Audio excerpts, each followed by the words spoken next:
Bonjour à tous et bienvenue dans ce tout premier podcast sur ma chaîne. C'est un grand plaisir, écoutez, de faire ça maintenant. Alors, la technique peut être problématique à un million de niveaux différents, hein. J'enregistre actuellement sur mon téléphone, j'ai préparé un minimum, mais j'ai aussi des pages Wikipédia ouvertes à côté. Mais ça fait quand même très longtemps que j'avais envie de faire des podcasts, déjà parce que j'adore ça. Je trouve que c'est un moyen de discussion qui est très posé, très calme, et c'est clairement une autre énergie que les vidéos YouTube que j'ai l'habitude de faire. Et j'aime les deux. Donc pour un sujet comme celui d'aujourd'hui qui allait prendre un peu plus de temps, je suis contente de pouvoir faire un podcast, et d'autant plus que ma première expérience sur YouTube était dans une vidéo dont à peu près 80% des commentaires, je pense, concernaient le fait que j'avais une voix insupportable. Donc me dire que maintenant je me risque dans le monde du podcast me fait me dire que j'ai quand même bien dépassé ça. Alors aujourd'hui, on va parler de la représentation des personnes trans et des transitions dans les films et dans le cinéma de manière plus générale. C'est un thème que j'apprécie énormément, déjà parce que pour ceux qui ne me connaîtraient pas, donc je suis moi-même un homme trans. Je m'appelle Clé, j'ai 21 ans, j'habite en Belgique. Et en plus, je suis un grand passionné de cinéma. Je n'en ai pas fait mon métier, mais j'aime quand même le théâtre, ça j'en fais un peu sur le côté. Et juste, je m'intéresse énormément au cinéma. Je vais parler aujourd'hui principalement de 2 films. J'avais envie de me cantonner un peu, étant donné que je sais que je suis du genre à beaucoup parler quand je parle dans des sujets qui m'intéressent. Donc je vais juste parler de 2 films qui pour moi sont juste vraiment intéressants pour le sujet. Je vais parler du film About Ray, qui est un film de Gaby Delal, avec notamment Elle Fanning. Et je vais parler du film Girl de Lucas Dante, qui est un film belge, qui est sorti très récemment. Donc, j'ai décidé de parler de ces 2 films, déjà parce que l'un parle d'un homme trans et l'autre d'une femme trans. Ensuite parce qu'il y en a un qui est vraiment problématique et l'autre qui passe quand même un peu mieux selon moi. Et aussi, on part sur un film américain et un film belge, en l'occurrence. Je trouve que les deux ensemble représentent une certaine diversité dans le cinéma, qui représente aussi la diversité dans mes goûts, en fait. Et aussi, en fait, les 2 films ont des sujets très similaires, puisqu'ils parlent un peu tous les deux de l'attente des hormones, l'attente des premiers changements avec les hormones, et du soutien de la famille, en fait. Et c'est un sujet qui me tient énormément à cœur. Encore une fois, je pars du principe que tous ceux qui écouteront ce podcast ne seront pas au courant, mais voilà, donc moi j'ai fait mon coming out il y a 1 an et demi. Je vis toujours chez mes parents et je viens de façon générale d'une famille qui est très tournée vers la famille en général, une famille nombreuse où on est très à se soutenir les uns les autres. Et donc ça fait à peu près 1 an et demi aussi que je sais que je veux prendre de la testostérone et que j'attends. D'ailleurs, au moment où j'enregistre ça, j'ai bientôt mon premier rendez-vous chez l'endocrinologue, mais ça n'est pas du tout le sujet de la journée. Donc on va commencer tout de suite avec le premier film, qui est donc About Ray.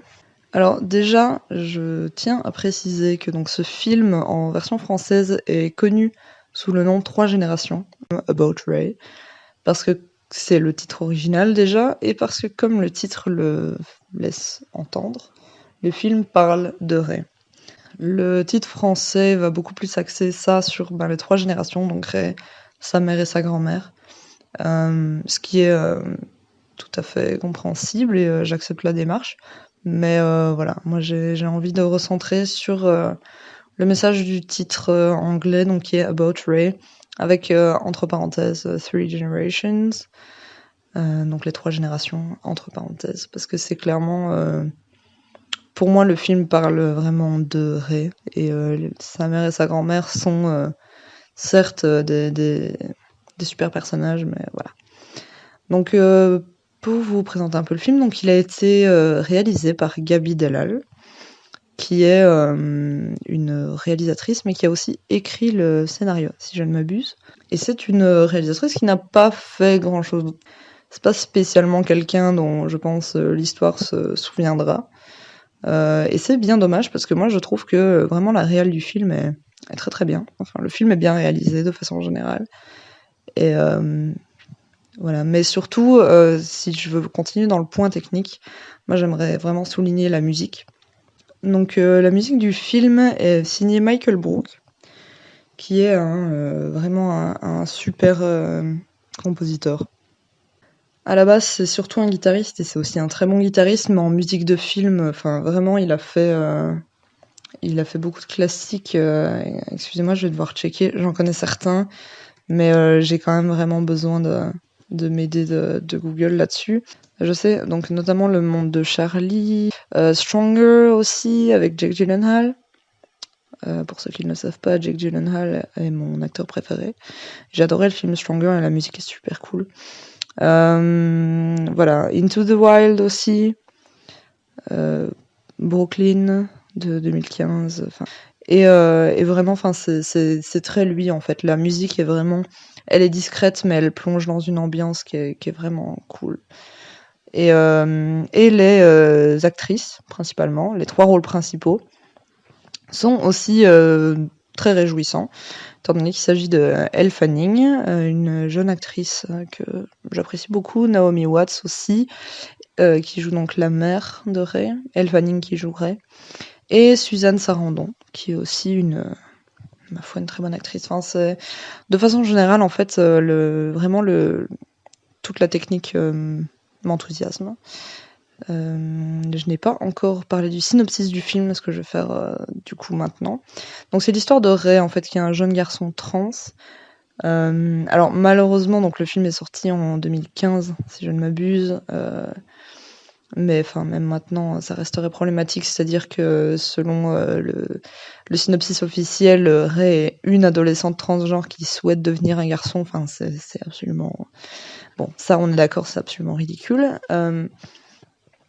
Donc c'est l'histoire de Ray, en fait, qui attend les hormones, et puis qui habite chez sa grand-mère, avec sa mère, et la compagne de sa grand-mère, donc sa grand-mère est lesbienne. Et voilà, en fait, c'est vraiment une histoire de famille. C'est un drame familial. Ça ne plaira clairement pas à tout le monde. Je pense d'ailleurs principalement que la plupart des critiques qui sont faites au film, en tout cas de la part de la communauté trans, sont plus sur le fait que c'est un drame familial que sur vraiment le fond et le sujet. Après, bien sûr, et ça vaut pour tout le podcast, je fais ça aussi pour avoir des superbes débats en commentaire, donc n'hésitez vraiment pas à me donner votre avis, parce que je sais que About Ray a été descendu par plein de gens, et moi j'aime plutôt bien ce film, donc voilà. Le synopsis est en soi assez simple, hein, c'est vraiment, donc c'est l'histoire de Ray en fait, qui attend les hormones parce qu'il veut, son objectif à lui en fait c'est de changer d'école, donc il a 16 ans, il souhaite changer de lycée, et être stealth dans son nouveau lycée, donc juste considéré comme un homme et sans que personne sache qu'il a un jour vécu et été socialisé en tant que femme.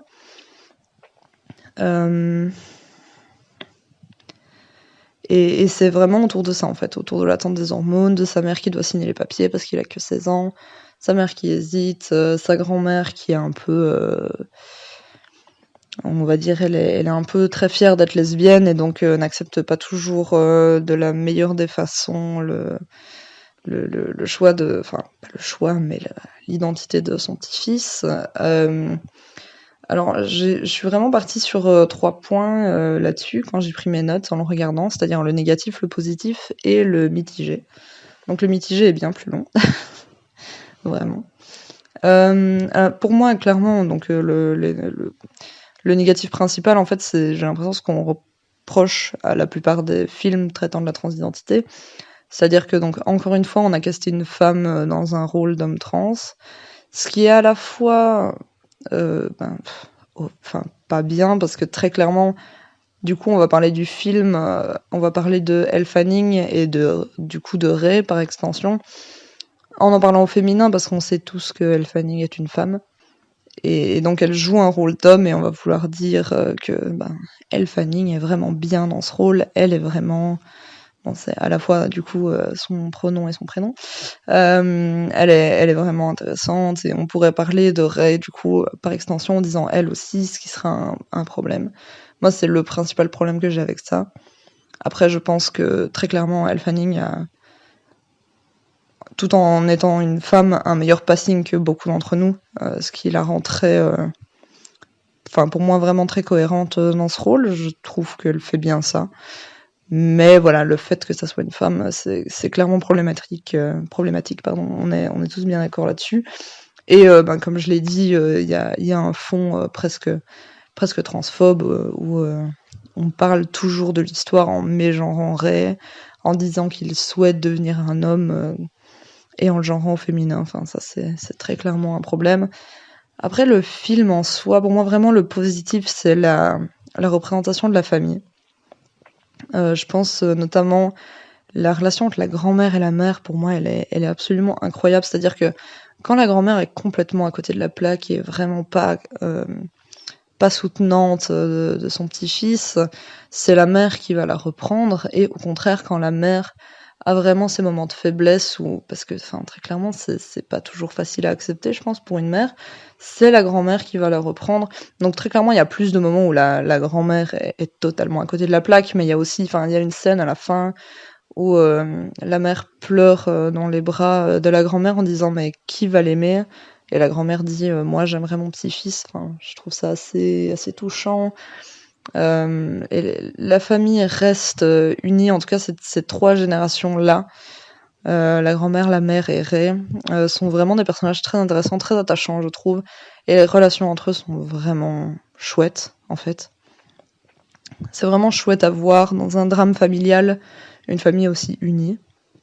Et je trouve que la façon dont la famille accepte la transition de Ray est juste vraiment intéressante et bien faite. Moi, mon amour de ce film a énormément à voir avec le fait que je m'identifie énormément à Ray et que sa famille me fait beaucoup penser à la mienne. Mais vraiment, je trouve que c'est bien fait. Je sais pas si la réalisatrice et scénariste, du coup, avait dans son entourage une personne ayant fait une transition, mais en tout cas, c'est vraiment pour moi, en tout cas, les réactions de la famille qui sont exposées sont des réactions très classiques, ma foi. Et moi, ça me plaît de voir ça, en fait, de voir un truc. J'y crois en tout cas. En tant que personne trans, j'y crois. C'est pas tout rose, mais c'est pas non plus on te fout à la porte et encore une représentation négative. C'est vraiment en fait ce concept de la famille qui veut accepter, mais qui a du mal parce que c'est un gros changement et c'est normal d'avoir du mal au début. Et j'aime bien la façon dont c'est dépeint. Voilà, tout simplement. Je trouve que la transition de Ray aussi est vraiment chouette, principalement parce on se concentre sur sa transformation avant les hormones, donc c'est lui qui fait du sport et puis qui dit tout fier qu'il a gagné 2 kilos ou ce genre de choses. Ou voilà, et c'est que à la fin qu'il a sa première dose de testostérone, donc on se concentre quand même beaucoup sur lui qui se coupe les cheveux pour avoir un meilleur passing, qui fait du sport, etc. Et tout est toujours filmé avec une bienveillance que moi j'ai trouvé touchante en fait. Voilà. Donc on va rentrer dans ce que j'ai classé dans le mitigé. Tout d'abord, moi je trouve c'est vraiment... Voilà, je ne sais pas quoi en penser. En fait, le film est très négatif sur la transition. Ray dit plusieurs fois qu'il a une vie de merde, il est pas compris par ses parents. Ça, c'est aussi en grande partie parce que, il a 16 ans, c'est un adolescent, quoi de plus normal. Mais il reste quand même plein d'espoir, c'est-à-dire que même si, alors la mère en parle à un moment d'un possible suicide, mais je pense parce qu'elle se rend compte que, que Ramona, donc la fille qu'elle a eue, est déjà décédée et qu'il faut que Ray vive. Bon, décédée, c'est un très grand mot, hein, on se comprend, mais Ray en soi n'en parle pas spécialement de lui-même. Je pense que il sait que ça va arriver, c'est juste que ça le saoule profondément d'attendre.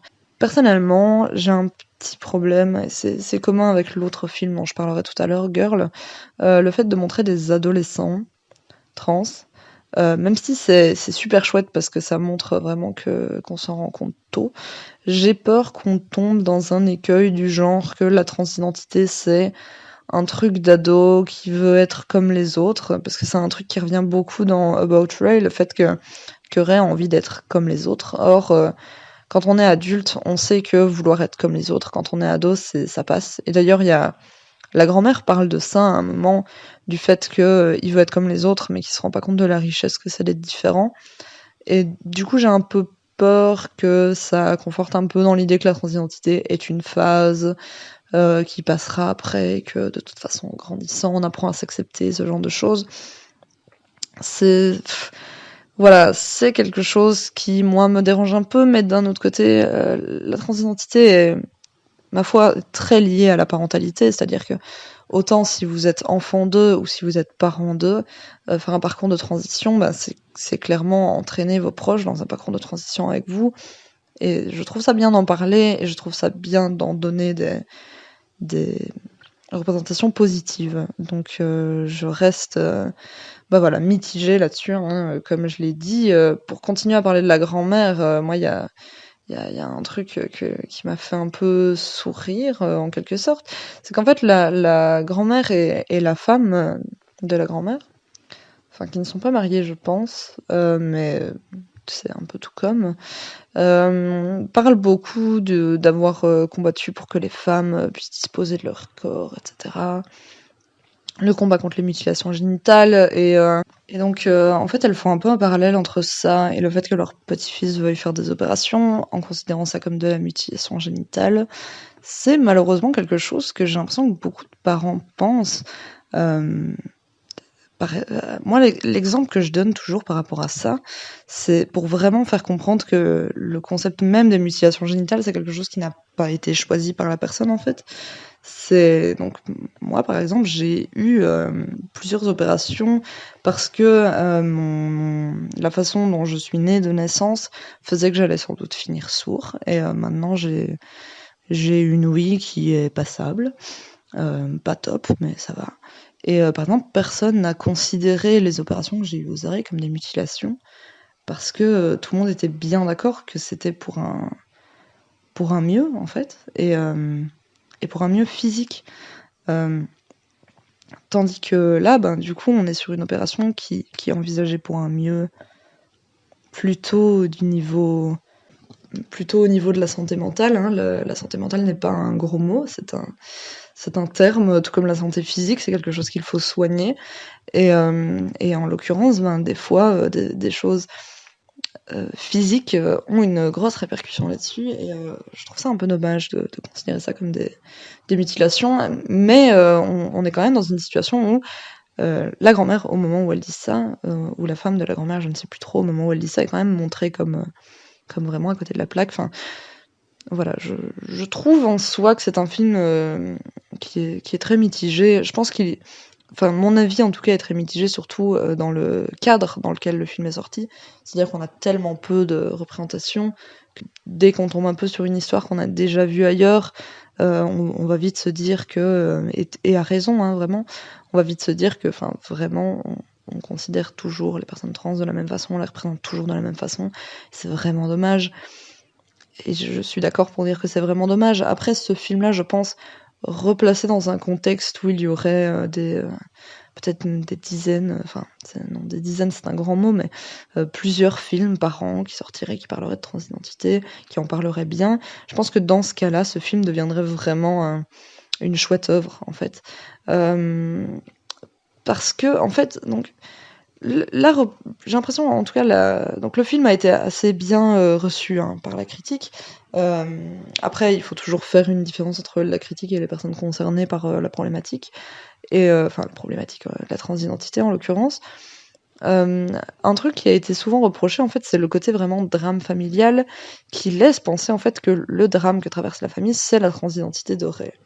Alors même si dans certaines familles ça peut être un drame et ça peut être très difficile, moi je suis pas vraiment d'accord et je vais être obligée de spoiler vraiment sans scrupule la fin pour vous expliquer mon point. Donc de toute façon je vais spoiler les deux films, hein, donc mais pour moi About Ray est encore plutôt un film à voir, et là je vais vraiment vous gâcher la fin. Donc si vous ne l'avez pas encore vu, peut-être revenez écouter ce podcast, la suite de ce podcast, pardon, un peu plus tard. C'est qu'en fait, on découvre à la fin qu'en fait le drame familial n'est pas spécialement la transidentité, mais plutôt le poids des secrets. Il y a un côté très dramatique, très pesant tout du long, l'histoire entre Ray et son père, et quand finalement on apprend qu'en fait à peu près tout le monde à part lui est au courant que donc son père n'est pas son père et qu'il est le fils de sa mère et du frère de son père. Là, je trouve que ça remet vraiment les choses à leur place, et je trouve ça même finement joué, parce que ça remet un peu le spectateur, même si ce genre est très peu informé, dans le fait que le drame, en fait, c'est le poids des secrets, c'est pas la transidentité. Pas du tout. Et là, les difficultés que rencontre cette famille ne sont pas tant liées à la transidentité de leur fils, mais pour moi, vraiment au poids des secrets, en fait. Et vraiment, je trouve ça chouette. La fin, pour moi, je la trouvais chouette. J'ai été mitigée tout le film, et à la fin, je me suis dit non, en fait, j'aime ce film. Je l'apprécie, vraiment. Et je le recommanderais peut-être. Après, comme je pense à peu près tous les films qui parlent de ça, vraiment, si vous vous découvrez trans, enfin, si d'une façon générale vous commencez à vous intéresser à la transidentité, ne le faites pas à travers le cinéma. C'est-à-dire que, comme on le sait, le cinéma véhicule énormément de clichés et n'est pas toujours spécialement en avance sur les mentalités, parfois bien au contraire. Et donc, vraiment, je vous le demande, si vous découvrez la transidentité, préférez vous informer en allant dans des associations pour rencontrer des personnes concernées, ou en allant voir par exemple sur YouTube, toutes les personnes qui en parlent très bien, mais n'allez pas dans le cinéma. Allez dans le cinéma une fois que vous vous y connaissez, parce que voilà, très clairement pour des personnes trans, le film About Ray peut être très triggering et très embêtant. Mais pour moi, ça restait vraiment un chouette film. J'ai pas de regrets à l'avoir regardé. J'irais même jusqu'à dire que j'ai passé un bon moment. Je trouve en tout cas que c'est une représentation assez positive, même si on tourne vraiment autour de la transidentité. Les corps ne sont pas spécialement mis en avant. Au final, on parle très peu d'opérations, on parle beaucoup plus d'hormones. Je trouve que ça, c'est aussi vraiment un grand avantage. Et pour moi, vraiment, la fin, comme je vous disais, ça remet vraiment les choses à leur place, quoi. De dire non, c'est pas la transidentité le drame, en fait, c'est les secrets. Mais encore une fois, je sais que ce film n'a pas toujours été très bien accueilli, donc je vous invite à débattre dans les commentaires, et je me joindrai à vous avec un plaisir immense. Donc maintenant, je vais parler du deuxième film dont j'ai choisi de parler, donc qui est le film Girl. Donc pour vous faire un petit topo de ce film-là, c'est un film en fait belge, réalisé par Lucas Dant. C'est son premier film, Lucas Dant. Mais c'est vraiment le film a été applaudi au Festival de Cannes, notamment en 2018. Il a remporté plusieurs prix, je pense. L'acteur principal, Victor Polster, a remporté plusieurs prix aussi. Et l'accueil des critiques et des professionnels du cinéma est quasiment unanime. Donc là, unanimement, oui, quasiment unanime et très positif. Donc là, je lis vraiment la page Wikipédia quand je vous dis ça. Donc en fait, c'est l'histoire de Lara, une adolescente belge qui a 15 ans, si je ne m'abuse. Donc vraiment, on est dans la même tranche d'âge, qui veut devenir danseuse étoile. En tout cas, elle fait de la danse classique en très haut niveau.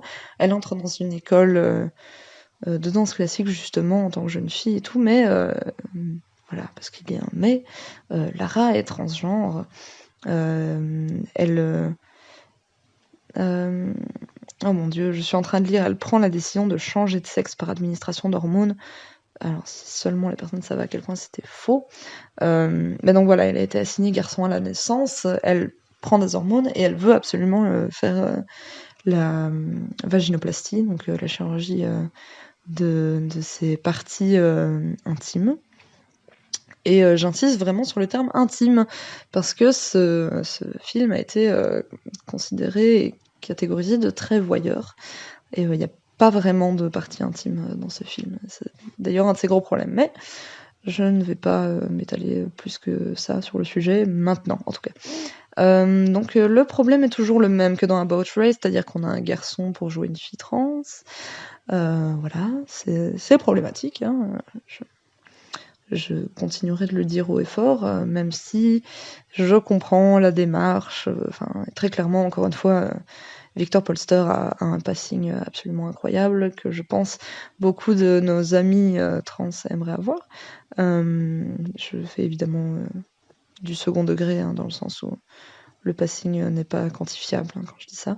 Mais voilà, après il est vraiment méconnaissable, mais pour la même raison que About Ray, je trouve ça dommage que du coup on va parler de Lara en il parce qu'elle est jouée par Victor Polster. Donc ce film en fait pour moi a une petite histoire bien spéciale étant donné que j'ai beaucoup travaillé dans des associations LGBT ici en Belgique. Et quand le film est sorti, du coup, c'était vraiment un gros truc parce que le film a été acclamé par absolument tout le monde, alors que toutes les associations LGBT s'évertuaient à dire que c'était de la merde, pour le dire gentiment. Et moi, en fait, je me suis retrouvée une fois à animer un ciné-débat dans une pièce avec peut-être une 60aine de personnes dans le public. C'était un ciné-débat très riche, en fait, parce que tout le monde avait adoré le film, sauf moi. Donc très riche était très clairement du second degré en l'occurrence. Je me suis sentie vraiment très seule, j'essayais de leur expliquer des choses et ils comprenaient pas du tout mon point de vue, c'était assez dérangeant. C'était pas un super souvenir. Mais ça m'a permis justement de mieux capter en fait ce que les gens adorent dans ce film. C'est vraiment, la réalisation est magnifique, hein. Les scènes de danse sont superbes. Moi je suis d'accord avec toutes les critiques positives qui ont été faites au film, c'est-à-dire que c'est un super beau film, vraiment. Mais je suis aussi d'accord avec toutes les critiques négatives, c'est-à-dire que c'est un très beau film techniquement parlant, mais au niveau du fond, mon Dieu que c'est mauvais, quoi. C'est voyeur, il y a je sais pas combien de scènes de Lara qui va aux toilettes ou qui enlève son tucking, donc qui en gros, je sais pas vraiment comment dire ça, donc avec du ruban adhésif, elle plie son pénis vers l'arrière, pour le cacher en fait, ce qui est quelque chose d'absolument horrible, hein. On se doute bien que du ruban adhésif à cet endroit-là, ça fait excessivement mal quand il faut l'enlever. Et c'est vraiment voyeur en fait, c'est très concentré sur la partie intime de Lara, sur sa sexualité, c'est vraiment fatigant en fait, qu'on se concentre uniquement là-dessus, mais c'est parce que Lara se concentre uniquement là-dessus, et bien évidemment, même si moi je vanterai toujours haut et fort le fait que toutes les femmes sont des vraies femmes et des femmes magnifiques, qu'elles soient trans, cisgenres ou quoi que ce soit d'autre, vraiment. Mais il faut aussi accepter que malheureusement beaucoup de femmes, principalement, j'ai peu entendu ça de la part d'hommes, mais beaucoup de femmes ne se considèrent vraiment comme des femmes qu'une fois qu'elles ont fait l'opération du bas. C'est clairement le cas de Lara, hein, dans ce film. Mais je trouve ça dommage que le film se concentre encore une fois que sur ça, parce que c'est vraiment le cas de beaucoup de films en fait qui parlent de transidentité. Et alors très clairement, le gros problème pour moi de ce film, et c'est quelque chose qui n'a pas été assez souligné par les associations, c'est la fin. Donc, je vais encore une fois vous la spoiler comme un porc, parce que vraiment, je dois en parler, je peux pas garder ça sous silence. Mais vraiment, pour moi, ce film ne gagne pas vraiment à être vu, c'est-à-dire que oui, c'est un très beau film, mais il y en a plein d'autres. Je suis sûre que vous avez pas vu tous les grands classiques, donc très clairement, juste allez regarder d'autres films plutôt que celui-là. Même s'il est très joli, je pense que vous pouvez tout à fait vous en passer. En fait, donc je vous explique la fin pour ceux qui ne l'ont pas vu. Donc l'une des scènes finales, en fait, est une scène où Lara décide de se couper le pénis avec des ciseaux, pour dire ce qui est. Donc c'est une scène assez dure qui vient du fait qu'en fait, elle a l'impression que personne ne veut qu'elle transitionne, en tout cas chirurgicalement. Elle est très soutenue par sa famille, son père est un allié absolument en or. Et c'est d'ailleurs un autre reproche qui a été beaucoup fait au film, hein, c'est-à-dire que tout le monde est pour aider Lara et pour faire de sa transition la meilleure chose possible, mais elle reste mal malgré tout, même si elle a toute la tout le soutien de son école, de sa famille, de son père, de son petit frère qui sont adorables. Enfin, mais malgré tout, elle est très mal. Et en fait, elle se laisse dépérir un peu parce qu'elle a tellement envie de la chirurgie que tant qu'elle ne l'a pas, elle se laisse dépérir. Et malheureusement, du coup, à cause du fait qu'elle ne mange plus, que tout ça, elle ne rentre pas du coup dans les conditions pour faire l'opération parce qu'elle n'est pas en assez bonne santé, et ainsi de suite. Et donc la fin de ça, en fait, le point d'orgue du mal-être de Lara, c'est le moment où elle va couper son pénis. Ce qui est un moment très dur dans le film. Et en fait, après ça, donc il y a une petite scène à l'hôpital où son père vient s'inquiéter pour elle, sa pauvre petite fille. Et en fait, après, et c'est ça vraiment la scène pour moi la plus violente, et je vous dis qu'on vient quand même d'avoir une scène assez explicite de coupage de pénis au ciseau, mais pour moi la scène la plus violente en fait, c'est clairement la scène qui suit. C'est-à-dire qu'on a un plan tout simple de Lara qui marche dans le métro. Contrairement à tout le reste du film où elle a les cheveux attachés, cette fois-ci ses cheveux sont lâchés. Donc c'est un truc de danseuse classique hein, d'avoir tout le temps les cheveux attachés en un chignon. Mais là ils sont lâchés, je pense si je me souviens bien, ils sont même assez ondulés. Il y a une petite coiffure quand même qui a demandé un peu de la préparation. Il y a du maquillage aussi. Si je ne m'abuse, elle porte une robe ou une jupe ou un truc comme ça. Enfin, elle est vachement plus féminine parce qu'on la voit, bien sûr, parce que c'est une sportive et une danseuse classique, on ne la voit jamais spécialement apprêtée, même si elle reste très féminine. Mais là, vraiment, elle est tout apprêtée, elle marche avec confiance dans la rue, enfin dans les couloirs du métro, on voit qu'elle est bien dans sa peau. Et vraiment, moi, en fait, j'ai regardé ça bouche bée la première fois quand je l'ai vu avec mes collègues, parce que vraiment, j'avais l'impression qu'on me disait maintenant, elle n'a plus son pénis, c'est une vraie femme, regardez comme elle est bien, c'était ça la solution en fait.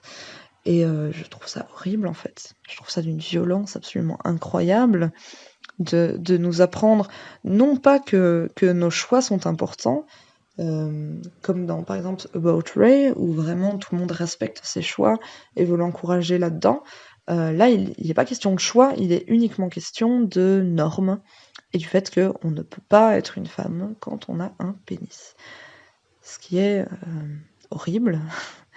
Si je dois vraiment expliquer pourquoi, je trouve ça un peu dommage.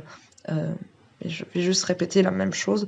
Toutes les femmes sont belles, quelles qu'elles soient, vraiment. Cisgenre, transgenre, grandes, petites, grosses ou minces. Toutes les femmes sont belles. Et toutes les femmes sont légitimes.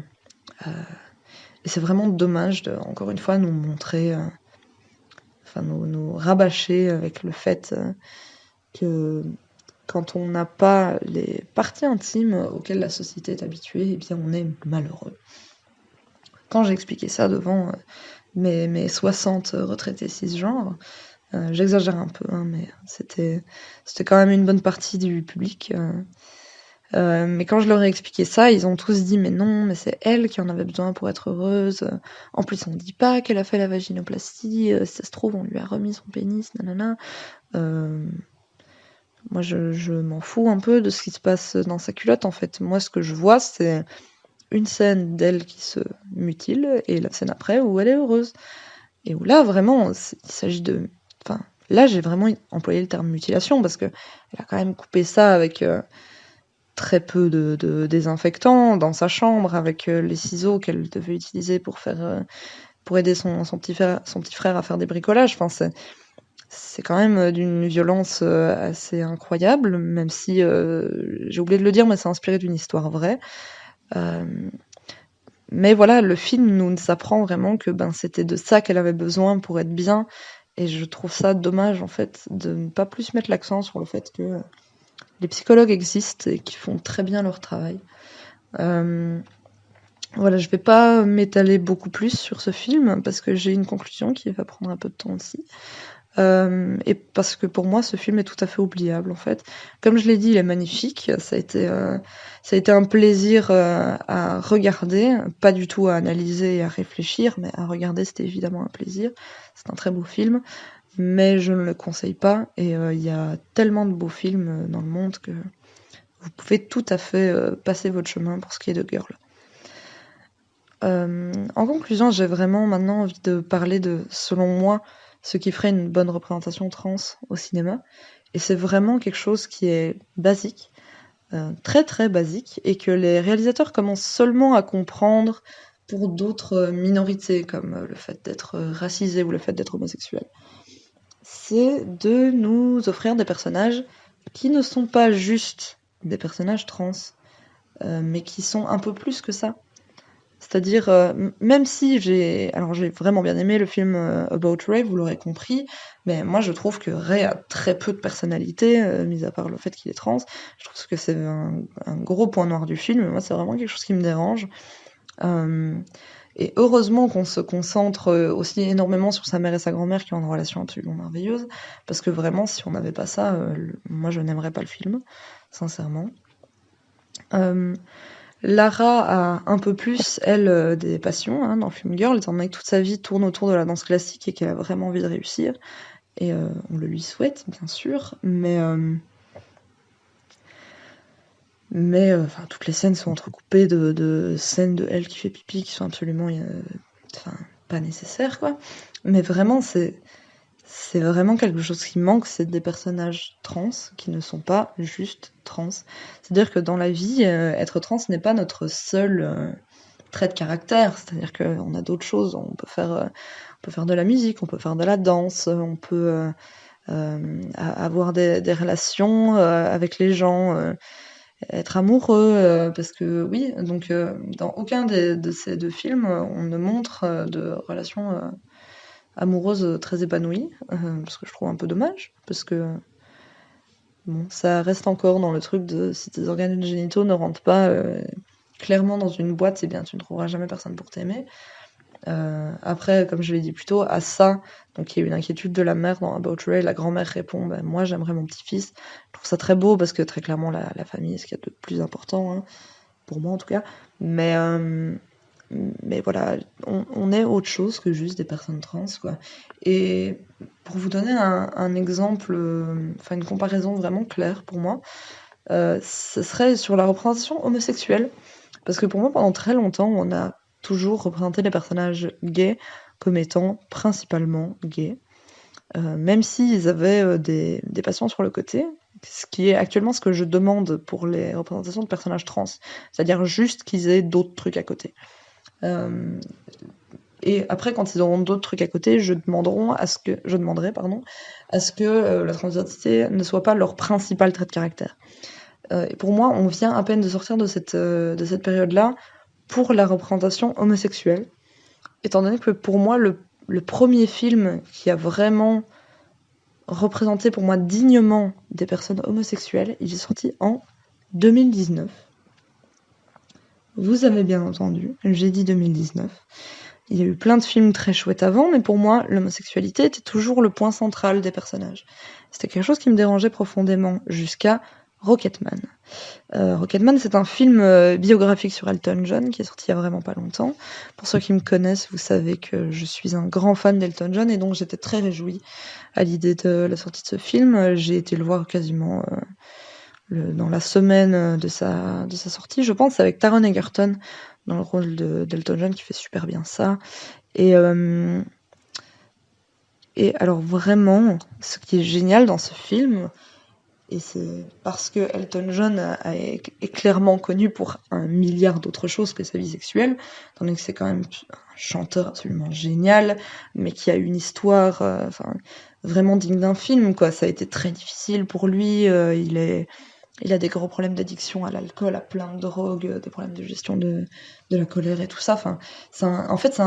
Elton John, c'est un personnage vraiment qui est très. Il y a plein de choses à dire sur lui et son homosexualité est presque anecdotique. Et je trouvais ça du coup très risqué d'en faire un film, surtout dans cette conjoncture actuelle des choses où l'homosexualité est à peu près toujours au centre du personnage qu'elle représente. Mais là, vraiment, je trouve, pour la première fois, on a eu un film où l'homosexualité de son personnage était représentée exactement comme une hétérosexualité. Alors certes, ça pourra jamais être représenté exactement comme, parce qu'il y a quand même l'acte du coming out qui est très important pour certains et qui l'était très clairement dans les années 60-70, à l'époque où Elton John commençait sa carrière. Mais mis à part ça, vraiment, il y a une scène de sexe, du coup, d'amour entre Elton John et un autre homme qui est magnifique. Je n'ai pas d'autres mots, elle est vraiment à couper le souffle parce que c'est vraiment filmé comme un couple hétéro en fait. Et je vous invite à penser un peu quand vous regardez vos films préférés qui parlent peut-être d'homosexualité par exemple. Je dis ça en sachant que moi mon film préféré c'est Call Me By Your Name, mais je trouve que les scènes ne sont pas du tout montrées de la même façon. Soit elles sont beaucoup plus, donc dans la diversité des films qui parlent d'homosexualité, soit elles vont être beaucoup plus intrusives et beaucoup plus regarder un pénis dans un anus, soit elles vont être au contraire beaucoup plus prudes, c'est-à-dire qu'on va vachement moins montrer parce que on va quand même pas montrer ça alors que des enfants pourraient venir le voir. Mais pour moi, avec Rocketman, on est vraiment sur un personnage qui est déjà tellement haut en couleur et tellement complet que ça n'est qu'une anecdote. Et c'est vraiment ce que je souhaite dans le futur pour des personnages trans, en fait, et pour la représentation des personnages trans au cinéma. Et je souhaite ça pour la représentation de toutes les minorités, c'est-à-dire que maintenant, ça fait déjà quelques années maintenant qu'on arrive à avoir des personnages noirs qui ne sont pas juste noirs, qui ont une personnalité et dont la couleur de peau n'a vraiment pas d'influence là-dessus. Maintenant, on commence tout juste à avoir des personnages homosexuels qui rentrent là-dedans aussi. Pareil avec des personnages juifs, je pense notamment à Call Me By Your Name qui était pour moi assez chouette pour ça, c'est-à-dire que on sortait un peu de la caricature du juif dont on a l'habitude en fait. Et j'espère vraiment ça dans le futur pour des personnages trans. C'est-à-dire que j'ai envie de voir peut-être Lara de Girl, mais vraiment juste elle qui va à l'école, qui galère un peu parce que la danse classique est clairement un sport très sexué et pour une personne on va dire assignée homme à la naissance, ça peut être très difficile de faire des mouvements de femme et donc je suis tout à fait d'accord qu'on en parle, mais parler aussi de ses amours, des moments où plus des moments où elle joue avec son frère et surtout arrêter de parler des organes génitaux en fait. C'est-à-dire que quand on fait partie d'une minorité, on va dire, mise de côté sur le fait de sa sexualité ou de n'importe quoi qui a à voir avec sa sexualité. Je vous rappelle que la transidentité n'a rien à voir avec la sexualité, hein, bien sûr, mais les gens voient plus ça comme un changement de sexe, et donc voilà. Du coup, le public va avoir plus tendance à vraiment s'intéresser uniquement aux organes génitaux, et donc aux choses qui font qu'on est différent. Et je trouve ça vraiment dommage, parce qu'il y a mille autres choses qui font que les personnes trans sont différentes, et aussi, déjà pour ça, et aussi parce que, surtout même, il y a mille autres choses qui font qu'on est comme tout le monde. Le podcast est déjà assez long, je trouve ça assez intéressant de vous donner mon avis sur ces deux films, parce que About Ray a pu être beaucoup descendu, et Girl a pu être vraiment mis sur un piédestal. Donc je trouve ça intéressant d'avoir un avis un peu plus nuancé. Ma conclusion est des plus banales, hein, très clairement.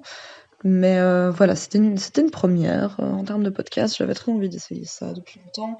J'espère que ça vous aura plu. Si vous écoutez toujours, merci. Vraiment merci.